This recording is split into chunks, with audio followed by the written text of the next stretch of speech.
मुंबई के अंधेरी वेस्ट में स्थित गॉडफादर क्लब के बाहर 28 वर्षीय राहुल सिंह नर्वस होकर इंतजार कर रहा था। 2 दिन पहले बम्बल डेटिंग ऐप पर उसने मुस्कान नाम की एक लड़की से मैच किया था, जिसकी प्रोफाइल और बातचीत बेहद आकर्षक लगी थी। क्या राहुल को पता था कि यह डेट उसके लिए एक फाइनेंशियल नाइटमेयर बनने वाली है, जिसमें उसे 61,300 रुपए का बिल चुकाना पड़ेगा। जब बिल आया तब तक मुस्कान फोन कॉल के बहाने बाहर जा चुकी थी और वापस नहीं लौटी। क्लब के बाउंसर्स ने राहुल को धमकाया और मैनेजर ने कहा कि अगर पेमेंट नहीं की तो पुलिस को बुलाएंगे। लेकिन यह कोई अकेली घटना नहीं थी। भारत के कई मेट्रो सिटीज में यही पैटर्न दोहराया जा रहा था। डेटिंग एप्स के जरिए एक व्यवस्थित रैकेट चल रहा था, जिसमें हजारों लोगों को ठगा जा रहा था, और इस पूरे नेटवर्क का मास्टरमाइंड था अंकुर मीना। एक फेक डेट के जरिए एक दिन में 20 लाख रुपए तक की ठगी की जा रही थी, जो महीने में 6 करोड़ से भी ज्यादा का फ्रॉड था। आज हम जानेंगे इस पूरे स्कैम के पीछे की कहानी और इसके मास्टरमाइंड अंकुर मीना के बारे में, जिसने पूरे देश में डेटिंग एप्स को फाइनेंशियल ट्रैप में बदल दिया था।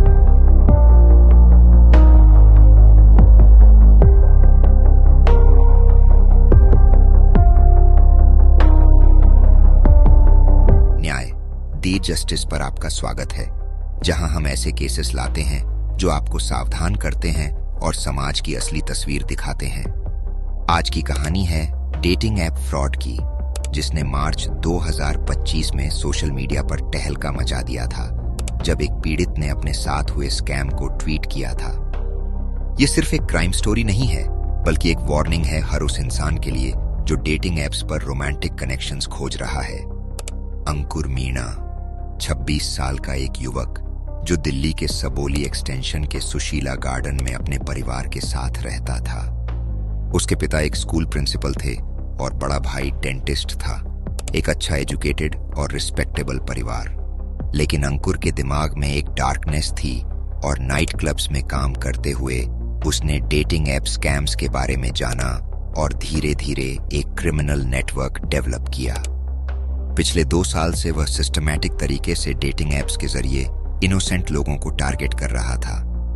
अंकुर ने अट्रैक्टिव यंग वुमेन और पीआर एजेंट्स की एक नेटवर्क बनाई थी।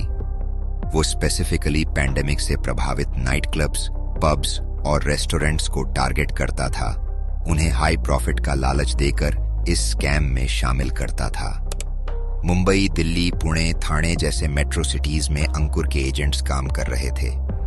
हर शहर में स्पेसिफिक रेस्टोरेंट्स और बार्स के साथ उसका टाई अप था, जो इस फ्रॉड में एक्टिवली पार्टिसिपेट करते थे। अब सुनिए कि कैसे यह पूरा स्कैम काम करता था। सबसे पहले अंकुर के टीम मेंबर्स टिंडर, बम्बल, हिंज, हैप्पन, आयल और वू जैसे डेटिंग एप्स पर फेक फीमेल प्रोफाइल्स बनाते थे। ये प्रोफाइल्स बेहद अट्रैक्टिव लड़कियों की फोटोज से भरी होती थीं, जो एक्चुअली उनके अकॉम्प्लिसेस की रियल फोटोज होती थीं। जब कोई पुरुष इन प्रोफाइल्स से मैच करता था तो चैट शुरू होती थी।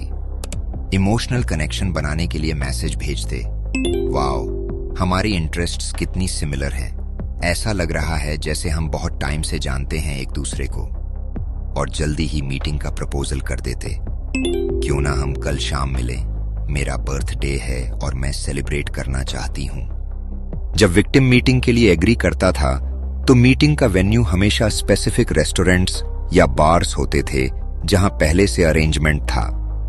नॉर्टन के एक साइबर सिक्योरिटी रिपोर्ट के अनुसार भारत में डेटिंग एप्स का इस्तेमाल करने वाले 66% एडल्ट्स किसी न किसी प्रकार के फाइनेंशियल फ्रॉड का शिकार होते हैं।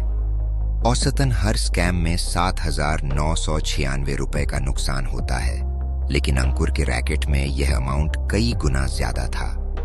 गॉडफादर क्लब में राहुल के साथ जो हुआ वो सुनकर आप शॉक्ड रह जाएंगे। उस शाम जब वो क्लब पहुंचा, मुस्कान पहले से ही एक वीआईपी सेक्शन में बैठी थी और उसने राहुल का वार्म वेलकम किया। जैसे ही बातचीत शुरू हुई, मुस्कान ने इमीडिएटली महंगे शैंपेन और एक्सोटिक एपेटाइजर्स का ऑर्डर दिया, ये कहते हुए कि आज मेरा बर्थडे है, मैं ट्रीट दे रही हूं। जब राहुल थोड़ा इंटॉक्सिकेटेड हो गया तो मुस्कान ने अचानक एक अर्जेंट फोन कॉल का बहाना बनाकर बाहर जाने का कहा। उसने वादा किया कि 5 मिनट में वापस आएगी। वो कभी वापस नहीं आई। जब वेटर बिल लेकर आया तो राहुल के होश उड़ गए। 61,300 रुपए का बिल।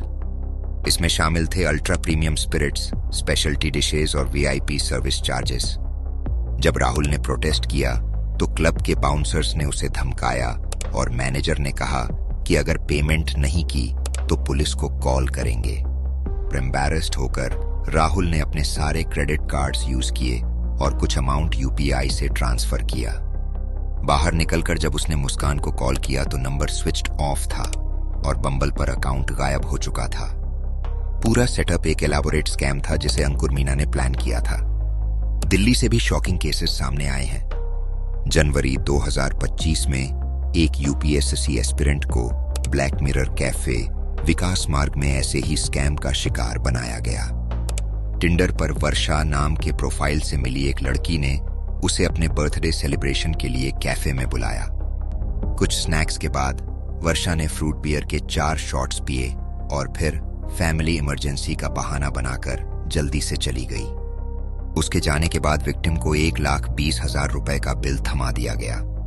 बिग डैडी बार में राजेंद्र, कुलदीप, आशीष और दीपक नाम के 4 लोग यही स्कैम चला रहे थे। दिल्ली पुलिस के स्पेशल टास्क फोर्स ने मार्च 2025 में रेड मारकर इन 4 को अरेस्ट किया था। इन सभी के पास से मल्टीपल मोबाइल फोन्स रिकवर किए गए जिनमें विभिन्न डेटिंग एप्स पर बनाए गए फेक प्रोफाइल्स और विक्टिम्स से की गई चैट्स के एविडेंस थे। रेड में क्लब के रजिस्टर भी सीज किए गए जिनमें इन्फ्लेटेड बिल्स के रिकॉर्ड्स थे। अकॉम्प्लिस वुमेन को 20% कट मिलता था और बाकी पैसा क्लब ऑनर्स, रैकेट चलाने वालों और अंकुर जैसे मास्टरमाइंड्स के बीच डिवाइड होता था। राजौरी गार्डन के रेस एंड लाउंज बार में भी यही पैटर्न रिपीट हुआ था। एक जर्नलिस्ट को 15,886 रुपए का बिल देना पड़ा था सिर्फ ड्रिंक्स के लिए। इसके बाद उसने सोशल मीडिया पर अपना एक्सपीरियंस शेयर करके टहलका मचा दिया था। मुंबई पुलिस की इन्वेस्टिगेशन में पता चला कि अंकुर मीणा के जरिए यह स्कैम नेटवर्क देश भर में फैला हुआ था। दिल्ली, गोवा, जयपुर, देहरादून, आगरा, लखनऊ, भोपाल, जबलपुर, रायपुर, नागपुर जैसे सिटीज में इसी मॉडल पर स्कैम्स चल रहे थे। हर सिटी में अंकुर के लोकल एजेंट्स थे जो स्पेसिफिक रेस्टोरेंट्स और बार्स के साथ टाई अप करके यह सिस्टमैटिक फ्रॉड चलाते थे। उनकी टारगेटिंग स्ट्रैटेजी भी सिमिलर थी। डेटिंग एप्स पर लोनली या रिलेशनशिप सीकिंग लोगों को टारगेट करना, फिर इमोशनल मैनिपुलेशन करना और अंत में फाइनेंशियल एक्सप्लॉयटेशन करना। अक्टूबर 2024 में इंटेंसिव मैनहंट के बाद मुंबई पुलिस की बांगुर नगर टीम ने अंकुर मीणा को दिल्ली के IP royal hotel Anand Vihar से अरेस्ट किया। Cyber incharge assistant police inspector Vivek Tambe और police sub inspector Rohan Patil की टीम ने दिनों तक दिल्ली में कैंप करके उसे ट्रैक किया था। डीसीपी आनंद भोईते और senior police inspector Anil Thackeray के सुपरविजन में यह ऑपरेशन सक्सेसफुल हुआ। अंकुर को पकड़ने से पहले पुलिस को दिल्ली के शाहदरा एरिया के कई होटल्स को सर्च करना पड़ा था क्योंकि वो लगातार अपना लोकेशन चेंज कर रहा था। अंकुर अरेस्ट से बचने के लिए लगातार होटल्स बदल रहा था और अपने घर से भाग गया था। इन्वेस्टिगेशन के दौरान पता चला कि अंकुर ने पब्लिक को चुनौती दी थी कि कोई उसे पकड़ नहीं सकता, लेकिन अंततः वो पुलिस की गिरफ्त में आ ही गया। अंकुर की अरेस्ट के बाद पुलिस ने टोटल 7 लोगों को इस स्कैम के कनेक्शन में अरेस्ट किया। यह नेटवर्क काफी व्यापक था और इसमें कई क्लब ओनर्स, पीआर एजेंट्स और फीमेल अकॉम्प्लिसेस शामिल थे। अंकुर की अरेस्ट के बाद जो इन्फॉर्मेशन सामने आई वो शॉकिंग है। वो क्लब्स को डेली 20 लाख रुपए तक बिजनेस जनरेट करवा रहा था। इसका मतलब है कि महीने में 6 करोड़ रुपए से ज्यादा का फ्रॉड हो रहा था। सबसे ट्रैजिक बात यह है कि अंकुर के फैमिली को उसकी क्रिमिनल एक्टिविटीज के बारे में कुछ पता नहीं था। उसके पिता स्कूल प्रिंसिपल हैं और ब्रदर डेंटिस्ट है। उनके अनुसार वो सोच भी नहीं सकते थे कि अंकुर ऐसी एक्टिविटीज में इन्वॉल्व्ड होगा। इन्वेस्टिगेशन में यह भी पता चला कि विक्टिम्स को थ्रेटन भी किया जाता था। जब वो ह्यूज बिल्स के लिए प्रोटेस्ट करते थे तो बाउंसर्स उनको इंटिमिडेट करते थे। कई केसेस में फिजिकल वायलेंस की धमकी भी दी जाती थी और विक्टिम्स को रूम्स में लॉक कर दिया जाता था जब तक वो पे नहीं करते थे। अब सुनिए कि विक्टिम्स का कितना साइकोलॉजिकल ट्रॉमा होता था। वे एम्बैरेसमेंट के कारण अपने फैमिली या फ्रेंड्स को यह इंसिडेंट बताने से भी कतराते थे। इसीलिए बहुत से केसेस रिपोर्ट भी नहीं होते थे। डेटिंग ऐप स्कैम्स केवल रेस्टोरेंट बिल्स तक सीमित नहीं हैं। भारत में और भी कई प्रकार के स्कैम्स वाइड स्प्रेड हो रहे हैं, जिनसे आपको सावधान रहना चाहिए। मार्च 2025 में एक और शॉकिंग केस सामने आया, जब नोएडा के एक बिजनेसमैन दलजीत सिंह ने डेटिंग ऐप पर अनीता नाम की महिला से कनेक्शन बनाया। उन्होंने गहरा इमोशनल बॉन्ड डेवलप किया, जिसके बाद अनीता ने उन्हें इन्वेस्टमेंट अपॉर्चुनिटीज में पैसा लगाने के लिए कन्विंस किया। पहले सिंह ने 3,20,000 रुपए इन्वेस्ट किए और कुछ ही घंटों में 24,000 रुपए का प्रॉफिट देखा, जिसे वे विड्रॉ भी कर पाए। ये कॉन्फिडेंस बिल्डिंग एक्सरसाइज थी, जिसके बाद उन्होंने और ज्यादा अमाउंट्स इन्वेस्ट की। अंततः उन्होंने 6,30,00,000 रुपए गंवा दिए। यह एक एलाबोरेट इन्वेस्टमेंट स्कैम था, जो रोमांटिक रिलेशनशिप के माध्यम से एग्जीक्यूट किया गया था। ऐसे इन्वेस्टमेंट स्कैम्स का एक खतरनाक पैटर्न इमर्ज हो रहा है, जहां स्कैमर्स पहले विक्टिम्स के साथ डीप इमोशनल कनेक्शन बनाते हैं, फिर इन्वेस्टमेंट या फाइनेंशियल हेल्प के नाम पर मैसिव अमाउंट्स स्कैम करते हैं। इन सभी स्कैम्स का कॉमन फैक्टर यह है कि ये इमोशनल वल्नरेबिलिटी और ट्रस्ट का फायदा उठाते हैं। मुंबई पुलिस की इन्वेस्टिगेशन अब भी जारी है और नए एविडेंस और अकॉम्प्लिसेस की तलाश की जा रही है। एक सिविल सोसाइटी ऑर्गेनाइजेशन एकम न्याय के अनुसार अक्टूबर 2024 तक इस स्कैम से जुड़े कुल 7 लोगों को अरेस्ट किया जा चुका है।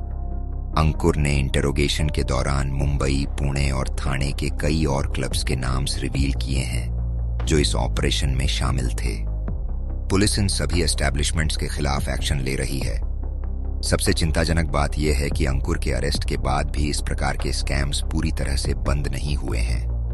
द संडे गार्डियन की जून 2025 की एक रिपोर्ट के अनुसार दिल्ली एनसीआर, मुंबई, बेंगलोर और हैदराबाद जैसे मेट्रोपॉलिटन सिटीज में अभी भी ऐसे स्कैम्स चल रहे हैं। अंकुर मीणा का केस अभी भी कोर्ट में पेंडिंग है और मामले की लीगल प्रोसीडिंग्स जारी हैं। लेकिन मैसेज बिल्कुल क्लियर है, टेक्नोलॉजी का मिसयूज करके इनोसेंट लोगों को एक्सप्लॉइट करना एक सीरियस क्राइम है, जिसके सिवियर कॉन्सिक्वेंसेस हैं।